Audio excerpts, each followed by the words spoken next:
যে দাঁড়ান, চালু হয়েছে? জি জি জি, বাইকনা পাশে আসো। ওদিকে যাও।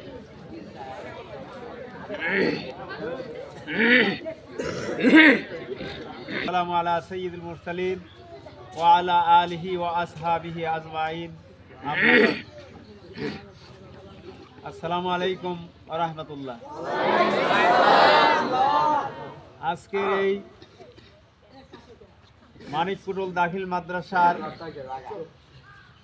সংক্ষিপ্ত সময়ের হেদায়েতি অনুষ্ঠানের সম্মানিত সভাপতি, আমার শিক্ষক মণ্ডলী, আমার প্রধান মেহমান মাওলানা কারামত আলী নিজামী সাহেব এবং দ্বিতীয় মেহমান মাওলানা আমিনুল ইসলাম, হযরত মাওলানা আমিনুল ইসলাম সাইদি সাহেবের ঘনিষ্ঠ সহচর এবং আমার ছাত্রছাত্রী বৃন্দ, আসসালামু আলাইকুম ওয়া রাহমাতুল্লাহ।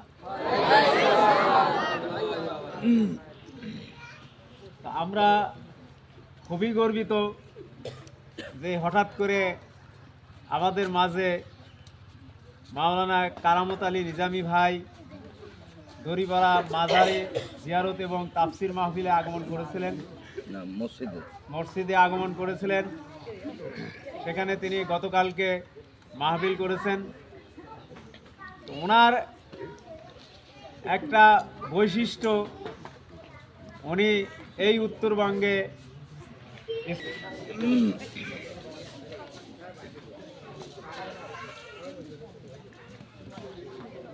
বাজানরা কথা বলতেছো অনেকেই, একবার নীরব। আলহামদুলিল্লাহি কাফা ওয়া সালামুন আলা ইবাদিহিল্লাযীনা ইসতাফা, আম্মা বা'দ। فأعوذ بالله من الشيطان الرجيم. بسم الله الرحمن الرحيم.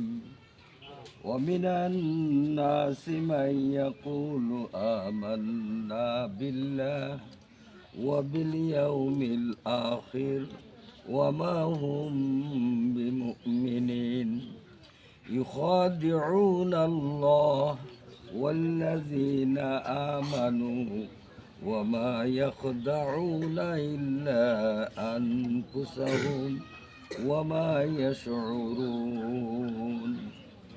وقال النبي صلى الله عليه وسلم من قرأ القرآن فاستظهره فأحل حلاله وحرم حرامه أدخله الله في الجنة وشفعه عشرة من أهل بيته كلهم قد وجبت له النار أو كما قال عليه الصلاة والسلام.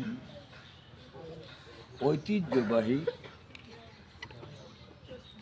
বগুড়া জেলার ধনুর থানার অন্তর্গত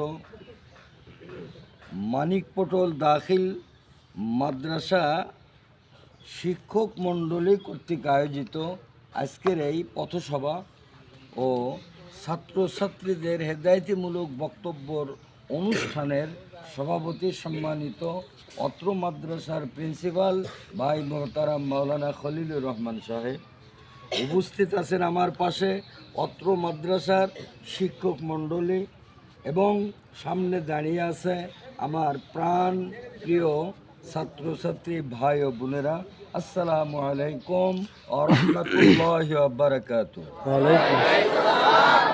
সেই মহান পরওয়ারদিগার আলমের দরবারে লাখো কোটি তারিফ ও প্রশংসা, যিনি অনুগ্রহ করে আমাদের সকলকে ইসলামের সুশীতল ছায়াতলে আশ্রয় দিয়ে আল কোরআন নামক গ্রন্থখানা গাইড বুক হিসাবে, রাহনামা হিসাবে, বিশ্ব মানবতার মুক্তির সনদ হিসাবে বিশ্ববাসীর নিকট মহান রব্বুল আলামিন যেই কোরআনে কারিম প্রেরণ করেছেন, সেই হেতু সকলেই সম্মিলিত কণ্ঠে আমরা পড়ে নেই আলহামদুলিল্লাহ। অতঃপর বিশ্বনবী, বিশ্ব নেতা, বিশ্ব পয়গম্বর, বিশ্ব বৈজ্ঞানিক, বিশ্ব দার্শনিক, বিশ্ব মানবতার মুক্তির দূত জনাবে আহমদ মুস্তফা মুহাম্মদ মুজতবা সাল্লাল্লাহু আলাইহি ওয়াসাল্লামের প্রতি লাখ কোটি দরুদ ও সালাম পড়ে নেই আন্তরিকতার সহিত সম্মিলিত কণ্ঠে সকলেই সাল্লাল্লাহু আলাইহি ওয়াসাল্লাম।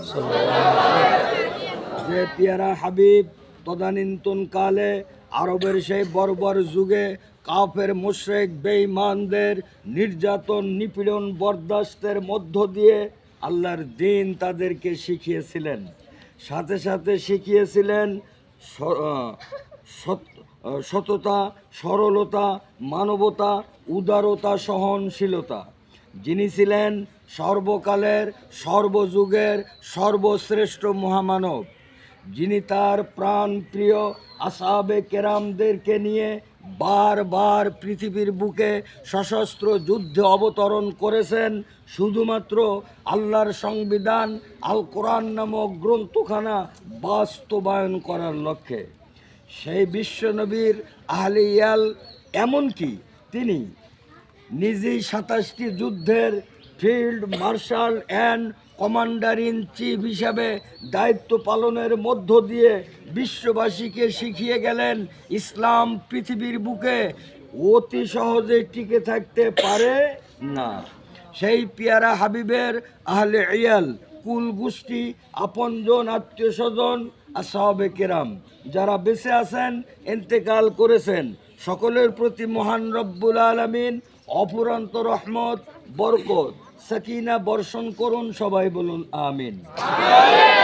সম্মানিত ভাই ও বোনেরা, আমি কোরআনে কারিম থেকে সূরা আল বাকারার ছোট্ট একটি আয়াতে কারিমার অংশ বিশেষ তেলাওয়াত করেছি। শুরু লগ্ন থেকেই 8 নম্বর আয়াতে কারিমার পুরো অংশ নয়, অংশ বিশেষ।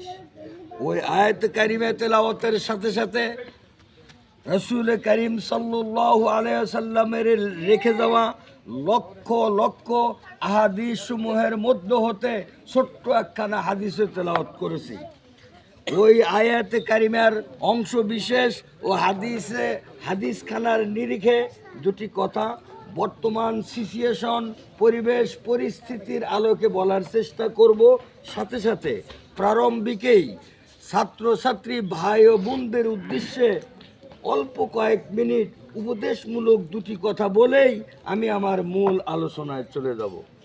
ছাত্রছাত্রীদের লক্ষ্যে আমি বলতে চাচ্ছি, পৃথিবীর বুকে আল কোরআন নামক গ্রন্থখানা এসেছে এট এ টাইমে নয়, একদিনে নয়, এক মাসে নয়, এক বছরে নয়, দীর্ঘ 23টি বছর যাবৎ আস্তে আস্তে ধীরে ধীরে যখন রাসূল করিম সাল্লাল্লাহু আলাইহি ওয়াসাল্লাম যেখানে গিয়ে যখন যেই প্রবলেমে পড়েছেন, সমস্যার সম্মুখীন হয়েছেন, হেফাজত ফিল করেছেন, হতাশাগ্রস্ত হয়েছেন, আল্লাহ পাক সকল কিছু দেখতেন এবং জানতেন। রব্বুল আলামিন রাসূল করিম সাল্লাল্লাহু আলাইহি সাল্লামের বিভিন্ন প্রবলেম সমস্যা সমাধানের লক্ষ্যে তখন আসমান থেকে মেসেজ দিয়ে ব্যবস্থা করেছেন, রাসূলকে সান্ত্বনা দিয়েছেন, সমস্যা সমাধান করেছেন। অনুরূপভাবে অতএব সর্বপ্রথম সূরা ফাতিহা নাজেল হয় নাই, সূরা ইখলাস নাজেল হয় নাই, সূরা ইয়াসিন নাজেল হয় নাই, আয়াতুল কুরসি নাজেল হয় নাই। অথচ সূরা ফাতিহাকে আল কোরআনের মা বলা হয়েছে, উম্মুল কোরআন বলা হয়েছে, কিন্তু মার জন্ম আগে হয় নাই। সূরা ইখলাসকে 3বার তেলাওয়াত করে ফাতিহা একবার তেলাওয়াত করলে গোটা 30 পারা কোরআন খতমের সওয়াব আল্লাহ দিবেন, কিন্তু সূরা ইখলাসের মাধ্যমে কোরআন নাজেল হয় নাই। এরপরে আয়াতুল কুরসিকে ইসমে আজম বলে আখ্যায়িত করা হয়েছে, যে ইসমে আজমের দাম গোটা কোরআনের চাইতে অনেক গুণে বেশি। সে আয়াতুল কুরসির মাধ্যমেও কোরআন নাজেল হয় নাই। এরপরেও সূরা ইয়াসিনকে রাসূল করিম সাল্লাল্লাহু আলাইহি সাল্লাম আল কোরআনের কলিজা বলে আখ্যায়িত করেছেন। কলিজাবিহীন মানুষ আদৌ কি বেঁচে থাকতে পারে? না। কথা বলবে ভাইরা বোনেরা, কোনো প্রশ্ন করলে কথা বলবে। সূরা ইয়াসিন কে আল্লাহর নবী গোটা 30 পারা কোরআনের কলিজা বলেছেন। তাহলে যেই মানুষের কলবে কলিজা নাই সেই মানুষটি কি বেঁচে থাকতে পারবে? অথচ সেই কলিজা নামক সূরা ইয়াসিনের মাধ্যমেও কোরআন নাযিল শুরু হয় নাই। নাযিল হয়েছে কোন সূরার মাধ্যমে? সূরাতুল আলাক। কোন 3টি আয়াত? বিসমিল্লাহির রহমানির রহিম।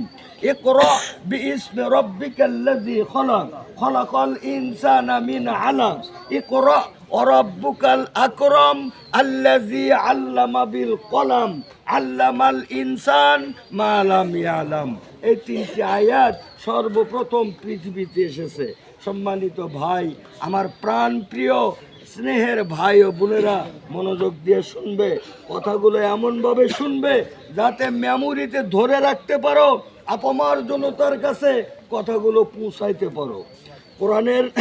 কোরআনে কারিমের নাম সর্বমোট 27টি।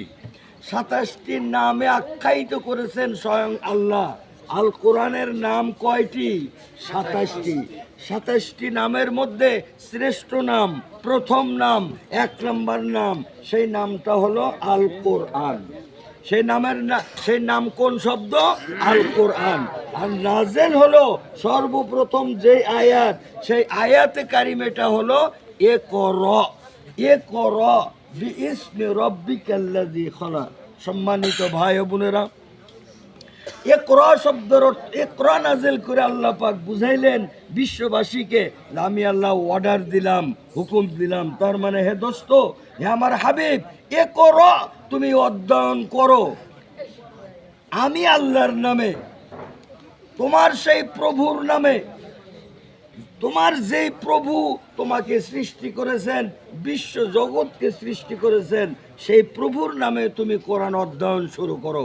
এই অধ্যয়নের সারমর্ম, অধ্যয়নের ভাব অর্থ হলো কোরআন বুঝে বুঝে পড়া।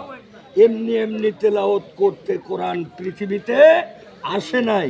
কোরআন যদি কেউ তোমরা বুঝে বুঝে পড়ো, গোটা 30 পারা কোরআন, সামনে আছে মাহে রমজান, গোটা 30 পারা কোরআন যদি মাহে রমজানের মধ্যে 30টা দিন 30টা খতম দাও, প্রতিদিন কোরআন 1 খতম দাও, গোটা 30 পারা কোরআন 30 দিনে যদি 30 খতম দাও, পার হরফে নেকি পাবে, পার অক্ষরে নেকি পাবে 70টা। বর্তমানে যদি কেউ তেলাওয়াত করো, পার অক্ষরে নেকি পাবে 10টা। আর মাহে রমজানে নেকি পাবে পার অক্ষরে কয়টা? 70টা। সেই কোরআন যদি 30 পারা গোটা রমজানে 30 খতম দাও, তাহলেও যে নেকি পাবে, যে সওয়াব আল্লাহ পাক দিবেন। যদি 30 পারা কোরআন থেকে 30টি সূরা, 30 মাত্র ছোট্ট ছোট্ট 30টি সূরা তোমরা অর্থসহ, শানে নুজুল সহ, ব্যাখ্যা বিশ্লেষণ সহ পড়তে পারো, বুঝতে পারো, কথাগুলো নিজে বোঝার পরে অন্যের কাছে প্রসার যদি করতে পারো, তাহলে গোটা 30 পারা কোরআন 30 কোটি বার খতম দিলে যে নেকি পাবে, তার চাইতেও নেকি আল্লাহ বেশি দিবে।